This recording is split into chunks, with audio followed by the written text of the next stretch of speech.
Ladies and gentlemen, from the Universal Church of Freedom, Peace and Justice, Deacon Gerald Celente. Hello, everybody. This is Deacon Gerald Celente of the Universal Church of Freedom, Peace and Justice. Now, freedom is gone. Peace is a dirty word. And there's no justice. It's only justice for just the very, very elite and the richest. And those of us, the rest of us, we have to pay the full penalty of the law.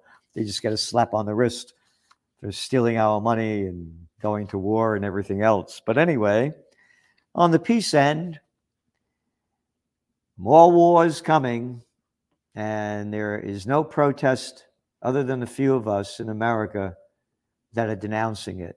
You know, they have these protests over there in France. Millions of people taking to the streets in protest of their government leader, Macron, deciding on his own that we're going to raise the retirement age. The people are fighting week after week, day after day, month after month. Over in Israel, the people are rallying against the Prime Minister, Benjamin Netanyahu, because he wants to do basically away with the judiciary laws, judiciary reform, they call it. Month after month, week after week, day after day, people taking to the streets to protest. In America, no protest about war. No. Hardly any of us. And they're ramping up the war. And they condemn Russia for what they're doing. But America, they can kill anybody that they want and go to any country that they want, even though if they're there illegally. Need some proof? On Friday, this is the big story out of the Telegraph from the UK.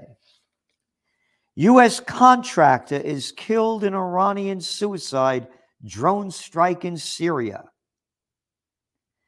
as Biden orders retaliation, precision airstrikes, taking out 11 militants tied to the Revolutionary Guard. Let's stop right there. What is the United States doing in Syria?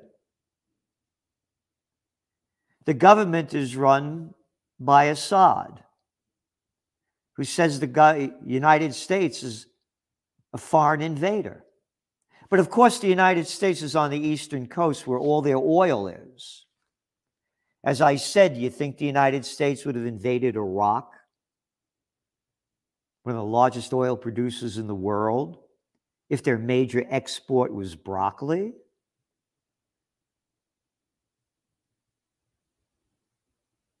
What is the United States doing there?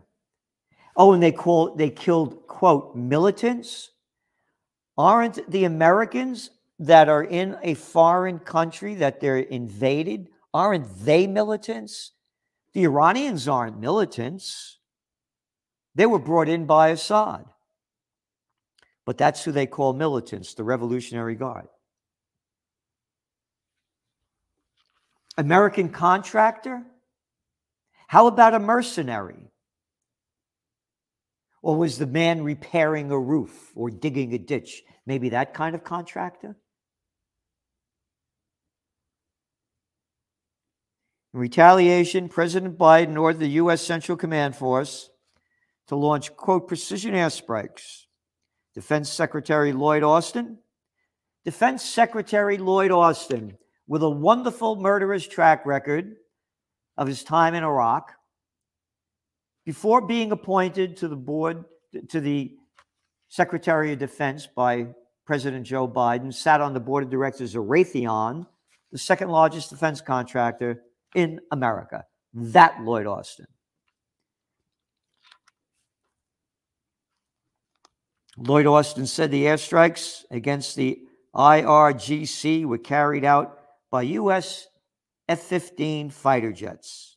Quote, as President Biden has made clear, We will take all necessary measures to defend our people, and will always respond at a time and place of our choosing.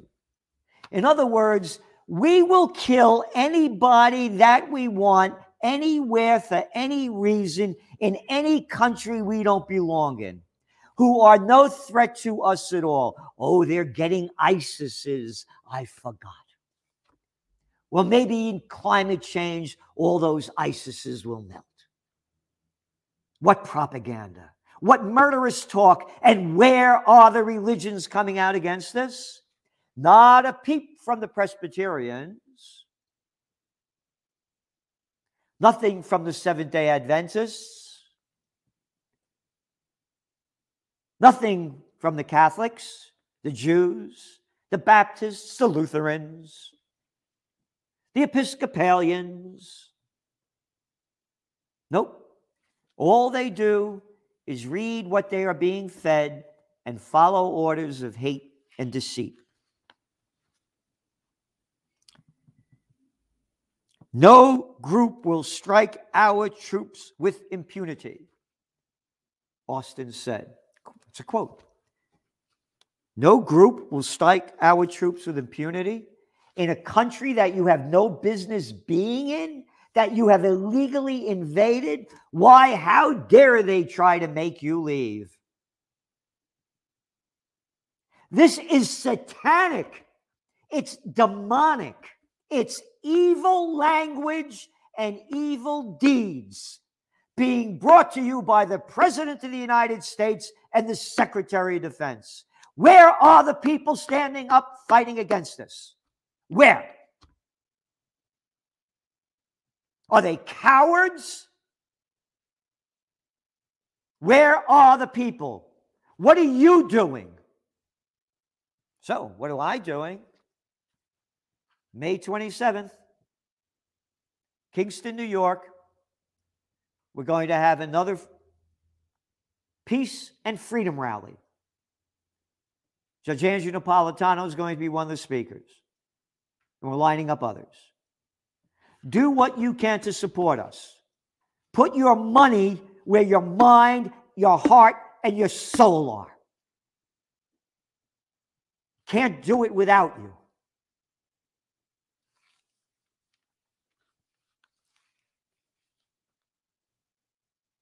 General Michael Kurilla, commander of the U.S. Central Command, warned that American forces could carry out additional strikes if needed.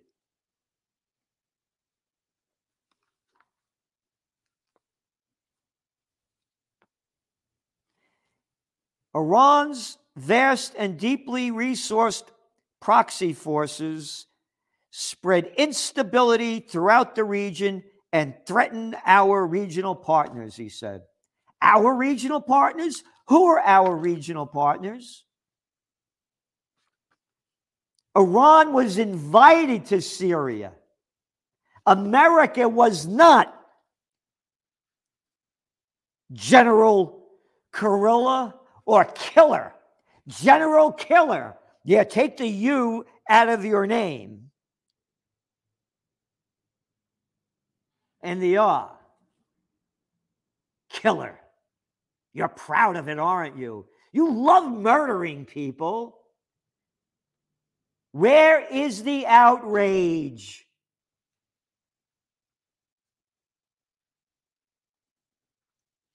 Kurilla alleged that Iran has launched 78 attacks against U.S. positions in Syria since January 2021. You have no right being in Syria. You are an invader. What if Syria came here and said, we're taking over California because we want to get those people that hate us, and we're going to call them, rather than ISIS, we'll call them heaters. We got to get those heaters out of hot California that want to destroy Syria, and we're going to go there and take it over. That would be fine. Murderers. Murderers. So he talks about what they're doing over there. But, of course, it's just fine Israeli airstrike hits Syria Aleppo airport for second time this month. That's just fine. Israel could bomb away anywhere like America, NATO, and they could kill all they want. They're good killers. Just ask the generals and the president.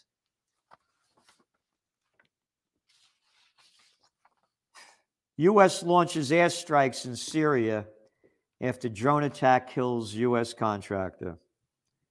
The Pentagon announced Thursday night that it launched airstrikes in Syria, and they killed an estimated 11 people.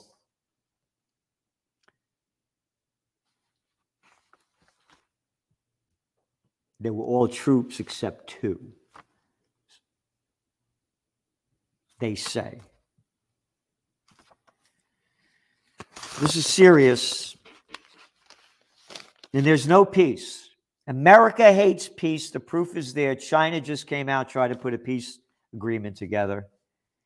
And the national security spokesman for the United States, John Kirby, told reporters this past Tuesday that China was, quote, not impartial because of their relationship with Russia. President Xi just went to visit Russia on Monday and left on Wednesday from China. They're impartial, he says.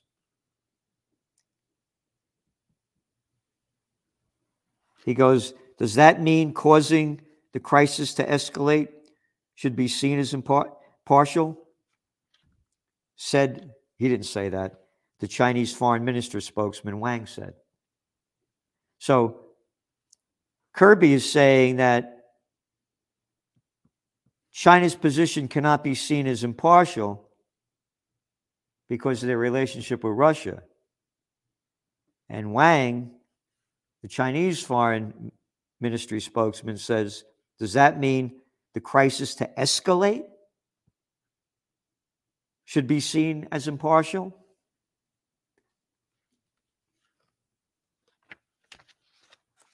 Wang described Xi's trip to Moscow as, quote, a journey of friendship, cooperation, and peace. Never hear about peace. Everybody that goes to Ukraine to visit Zelensky only talks about more war. That's right. The facts are there. Never about peace. And called on the U.S. to stop stoking conflict in Ukraine. Quote, we call on the U.S. to reflect on its own role in the Ukraine issue, stop fueling the flames, and stop deflecting the blame on China.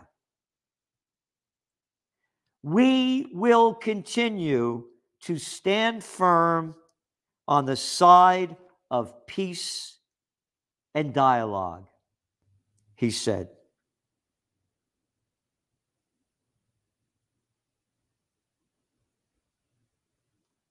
And before the trip, the United States Secretary of State Antony Blinken, of which a war he loved them all since he's been involved in the government,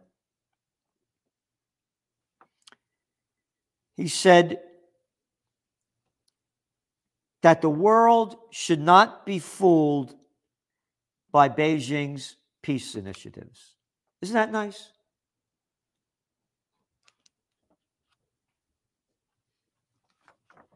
So that's where we're at. And it's only getting worse. Only getting worse.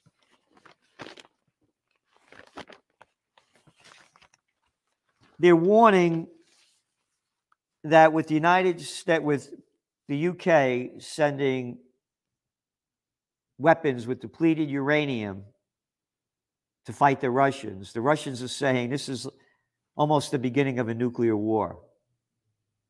And their ambassador, the Russian ambassador to the United States, warned this week that the world is on the edge of Armageddon.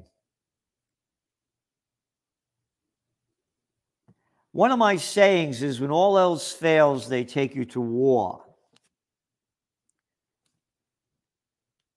In the Trends Journal magazine in February, we warned of March economic and equity market madness. It happened. The banks are failing in front of everybody's eyes. They raised interest rates, the economy is failing. Joe Biden's popularity now is back to the low point. The low point that it was right after he pulled out of Afghanistan and left a disaster there. Killed a lot of people on the way out. Left billions, countless, scores of billions of dollars of weaponry behind. American soldiers got killed, and they killed. His ratings were down in the toilet.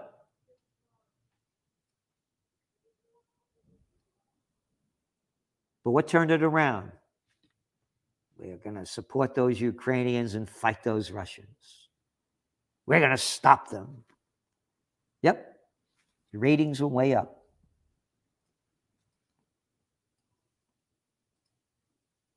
The economy we are forecasting, everybody will know it, see it, and feel it. We're in spring now. By summer, the economy will be in recession and only getting worse. When all else fails, they take you to war. They did it following the Great Depression, World War II. Following the dot-com bust, War on Terror. And now following the COVID war, from Ukraine war to World War, as we warned in the Trends Journal last February 2022. World War III has begun. We're doing everything we can to fight in the spirit of peace on earth, goodwill to all. We're in the fight for our lives, and it has to be a peaceful one. Again, we're having a rally on May 27th of this year in Kingston, New York. We'll be getting more details. On the four corners of freedom, Crown and John Street. So thank you for tuning in to our sermon of peace, freedom, and justice. And please do what you can to support us. Can't do it alone. Could you imagine if the billionaires who give tens of billions to politicians to run for office and support warmongering, hate, and hysteria would support peace? Oh, they wouldn't do that. It's up to you and me and those you love. Thank you. Amen and amen.